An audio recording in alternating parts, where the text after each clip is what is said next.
যেই বাংলাদেশ কলকাতা দখল করবে, সেভেন সিস্টার দখল করবে বলে খুব লাফাচ্ছিল, এখন বর্তমানে এমন ঘটনা ঘটেছে যেখানে বাংলাদেশে আরাকান আর্মি আক্রমণ করে দিয়েছে আর বাংলাদেশকে তারা নিজেদের দখল করতে চাইছে। তো বাংলাদেশ একদিকে যেখানে ভারতের সঙ্গে অকারণে বিরোধ বাড়াচ্ছে, অন্যদিকে নিজেদের দেশকে পর্যন্ত ঠিকমতো সামলাতে পারছে না। কারণ দেখা যাচ্ছে যে ভারতের বিরুদ্ধে সীমান্তে ড্রোন মোতায়েন করেছে এবং পরমাণু অস্ত্র মোতায়েন করেছে বাংলাদেশ। তবে এরই মধ্যে এমন একটি খবর সামনে এসেছে যা বাংলাদেশকে ভিতর থেকে কাঁপিয়ে দিয়েছে। আসলে খবর এসেছে যে বাংলাদেশের সীমান্তের পাশের 271 কিমি এলাকা দখল করা হয়েছে। আর এই দখল কিন্তু ভারত করেনি, বরং বাংলাদেশের প্রতিবেশী দেশ মিয়ানমারের সেনা করেছে, যাদেরকে আমরা আরাকান আর্মি বলে চিনি বা বিদ্রোহী গোষ্ঠী বলে চিনি। অর্থাৎ একদিকে যেখানে তারা ভারতের সঙ্গে বিরোধে জড়িয়ে রয়েছে, অন্যদিকে মিয়ানমারের সেনা বাংলাদেশের দুর্বলতার সুযোগ নিয়ে বাজি মেরে দিয়েছে। এবং এটা কোনো ছোটোখাটো বিষয় নয়, পুরো 271 কিমি এলাকার উপর মিয়ানমারের আরাকান আর্মি তাদের নিয়ন্ত্রণে নিয়ে নিয়েছে। পুরো ঘটনাটি কি এবং ভারতের সঙ্গে কি সম্পর্ক রয়েছে তা আমরা এই ভিডিওতে বিশদে জানব। তবে ভিডিওতে এগোনোর আগে আপনারা এই ভিডিওটিতে একটি লাইক করুন এবং চ্যানেলটিকে আজই সাবস্ক্রাইব করে নিন। এটি আপনার জন্য 1 সেকেন্ডের কাজ হলেও আমাদের জন্য অনেক বড় সহায়তা। আসলে প্রবাদে যেমন বলা হয়, প্রতিবেশীর বাড়ি পোড়াতে গেলে নিজের ছাদের দিকেও নজর দেওয়া জরুরি, আর বর্তমানে বাংলাদেশের অবস্থা হয়েছে তাই।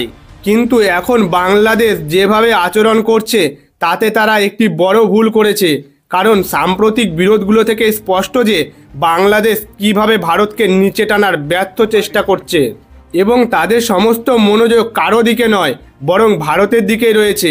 আর এই সুযোগের সদ্ব্যবহার করে বাংলাদেশের প্রতিবেশী দেশ মিয়ানমার বাংলাদেশের পায়ের তলা থেকে মাটি সরিয়ে দিয়েছে। কারণ খবর এসেছে যে বাংলাদেশের সীমান্তের কাছের 271 কিমি এলাকা, যা বহু আগে থেকেই বিতর্কিত, সেই এলাকা কিন্তু এবারে দখল হয়ে গেছে। এবং এই এলাকাটি আর কেউ দখল করেনি, বরং বাংলাদেশের প্রতিবেশী মিয়ানমারের আরাকান আর্মি দখল করেছে। প্রথমে আমরা সেই স্থানের অবস্থান বোঝার চেষ্টা করব যেখানে আরাকান আর্মি দখল করেছে। তার জন্য আপনি এই মানচিত্রটি দেখুন। এই মানচিত্রে যেটি আপনাকে ব্রাউন রঙের এলাকা দেখা যাচ্ছে সেটি ভারতের এলাকা, আর ভারতের পাশে যে হালকা লাল রঙের এলাকা আছে সেটি বাংলাদেশের, এবং বাংলাদেশের পাশের মাটি কালারের যে এলাকা দেখা যাচ্ছে সেটা হচ্ছে মিয়ানমার। আর এই যে কমলা রঙের এলাকা, এটি মিয়ানমারের রাখাইন রাজ্য, যার উত্তর দিকের সীমানা বাংলাদেশের সঙ্গে যুক্ত। আর এখানেই দুই দেশের সীমান্তের কাছাকাছি এই ঘটনাটি ঘটেছে। কক্সবাজার এলাকা, যা একটি পাহাড়ি এবং জঙ্গলে ঘেরা এলাকা, দীর্ঘদিন ধরে দুই দেশের মধ্যে বিরোধের মূল কেন্দ্র ছিল। যদিও এতদিন এই অঞ্চলের বেশিরভাগ অংশের নিয়ন্ত্রণ বাংলাদেশের হাতে ছিল, তবে সাম্প্রতিক খবর অনুযায়ী প্রায় 271 কিমি এলাকা মিয়ানমারের আরাকান আর্মি সরাসরি নিয়ন্ত্রণ প্রতিষ্ঠা করেছে। এটি বাংলাদেশের জন্য পায়ের তলা থেকে মাটি সরে যাওয়ার মতো অবস্থা, যা বাংলাদেশের জন্য এক বিরাট বড় ধাক্কা। তবে এই এলাকায় মিয়ানমারের এমন কোনো সেনাবাহিনী দখল করেনি যা সরাসরি তাদের কেন্দ্রীয় সরকারের দ্বারা পরিচালিত হয়। 2009 সালে মিয়ানমারের সামরিক অভ্যুত্থানের কারণে আরাকান আর্মি নামে একটি বিদ্রোহী গোষ্ঠী গড়ে ওঠে। এটি মিয়ানমারের সবচেয়ে শক্তিশালী গোষ্ঠীগুলির মধ্যে একটি, যারা মিয়ানমারের সেনাবাহিনীর বিরুদ্ধে গৃহযুদ্ধ চালাচ্ছে। বর্তমানে আরাকান আর্মির দখল দেখিয়ে দিচ্ছে যে বাংলাদেশের সীমান্ত নিরাপত্তা দুর্বল হয়ে পড়েছে। এই কারণে বাংলাদেশের সীমান্ত রক্ষার সক্ষমতা নিয়ে নানা প্রশ্ন উঠতে শুরু করেছে। বাংলাদেশের জন্য দ্বিতীয় বড় সমস্যা হলো তাদের দেশের অর্থনৈতিক সংকট। এই দখলের পর ওই এলাকার মানুষও বাংলাদেশে প্রবেশ করতে পারে, যা একটি নতুন সমস্যা তৈরি করতে পারে। সবচেয়ে গুরুত্বপূর্ণ বিষয় হলো বাংলাদেশ যেভাবে ভারতের সঙ্গে সম্পর্ক খারাপ করেছে, তাতে ভারত কোনোভাবেই বাংলাদেশে সাহায্য করতে আর এগিয়ে আসবে না। এক্ষেত্রে প্রশ্ন থেকেই যায়, বাংলাদেশ কিভাবে মিয়ানমারের পরিস্থিতি সামাল দেবে? কারণ ইতিহাস বলছে 1971 সালে ভারতই বাংলাদেশকে স্বাধীনতা পেতে সাহায্য করেছিল। কিন্তু আজকের বাংলাদেশ সেই কৃতজ্ঞতা ভুলে গেছে এবং উল্টে ভারতকেই হুমকি দিচ্ছে। এমন পরিস্থিতিতে বাংলাদেশের পাশে দাঁড়ানোর মতো কেউ আগ্রহী হবে না।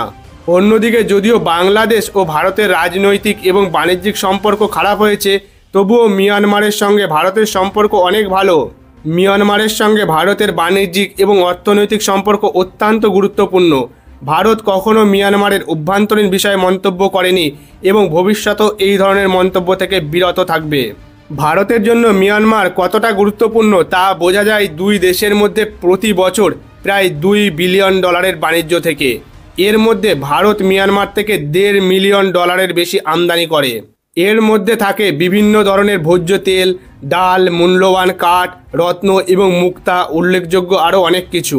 অন্যদিকে মিয়ানমার ভারতের রপ্তানি তুলনামূলকভাবে কম, যা প্রায় $700 মিলিয়ন। এর মধ্যে প্রধানত ওষুধ, ইঞ্জিনিয়ারিং সামগ্রী এবং টেক্সটাইলজাত পণ্য রপ্তানি করা হয়। অর্থাৎ মিয়ানমার আমাদের রপ্তানি মাত্র $700 মিলিয়ন, আর মিয়ানমার থেকে আমাদের আমদানি $1.5 বিলিয়ন। এ থেকে স্পষ্ট যে মিয়ানমারের সঙ্গে আমাদের $600 মিলিয়ন বাণিজ্য ঘাটতি রয়েছে। কিন্তু অন্যদিকে দেখা যায় ভারত মিয়ানমারের তেল, অবকাঠামো উন্নয়ন, শিক্ষা এবং পর্যটন ক্ষেত্রে বড় অঙ্কের বিনিয়োগ করেছে। দীর্ঘমেয়াদী দৃষ্টিকোণ থেকে দেখলে মিয়ানমার ভারতের জন্য অত্যন্ত লাভজনক।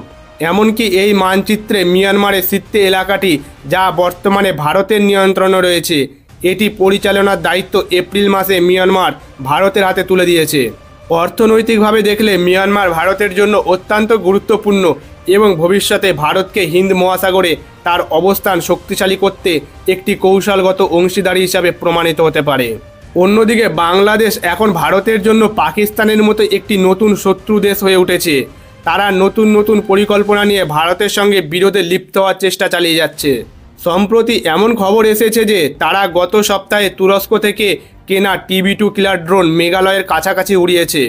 আমরা আগেই জানিয়েছিলাম যে বাংলাদেশ তুরস্ক থেকে যে ড্রোন কিনেছে সেগুলো অত্যন্ত শক্তিশালী, কারণ এগুলো শুধু আক্রমণ করতে সক্ষম নয়, দীর্ঘ দূরত্ব পর্যন্ত গোয়েন্দাগিরির কাজেও ব্যবহৃত হতে পারে। কয়েকদিন আগে বাংলাদেশের একটি ড্রোন পশ্চিমবঙ্গের সীমান্তের কাছাকাছি উঠতে দেখা গিয়েছিল এবং সম্প্রতি এটি আবার মেঘালয়ের সীমান্তের কাছাকাছি উঠতে দেখা গেছে। এতে স্পষ্টভাবে বোঝা যাচ্ছে যে বাংলাদেশের এই ড্রোনের মাধ্যমে ভারতের উপর নজরদারি চালিয়ে শান্তি বিঘ্নত করার চেষ্টা করছে। তবে এখনও পর্যন্ত তারা ভারতের সীমান্ত পার করেনি। যদি তারা ভারতের সীমান্ত লঙ্ঘন করে তাহলে ভারতীয় সেনা পুরোপুরি প্রস্তুত রয়েছে এবং এটি বাংলাদেশ ও তুরস্ক উভয়ের জন্যই খারাপ খবর যে ভারত এই ড্রোনগুলোকে ধ্বংস করতে সক্ষম এবং সেগুলোকে সঙ্গে সঙ্গে নষ্ট করে দেবে। কিন্তু বর্তমানে ভারত এরকম কোনো পদক্ষেপ গ্রহণ করতে চাইছে না, কারণ বাংলাদেশ কতটা নিচে নামতে পারে সেটা ভারত দেখতে চায়। বর্তমানে মিয়ানমারের আরাকান আর্মি বাংলাদেশের সীমান্তের কাছাকাছি এলাকাগুলো দখল করেছে। তারা এটি সঠিক কাজ করেছে নাকি ভুল করেছে তা আপনার মতামত অবশ্যই কমেন্টসে জানান। আর ভিডিওটিতে একটি লাইক করে আপনার বন্ধুদের সঙ্গে শেয়ার করে দিন, যাতে তারা এই বিষয়ে জানতে পারে। আরও তথ্য সমৃদ্ধ ভিডিও দেখার জন্য চ্যানেলটিকে আজই সাবস্ক্রাইব করুন এবং বেল আইকনটি অনে সিলেক্ট করুন। জয় শ্রীরাম, জয় হিন্দ।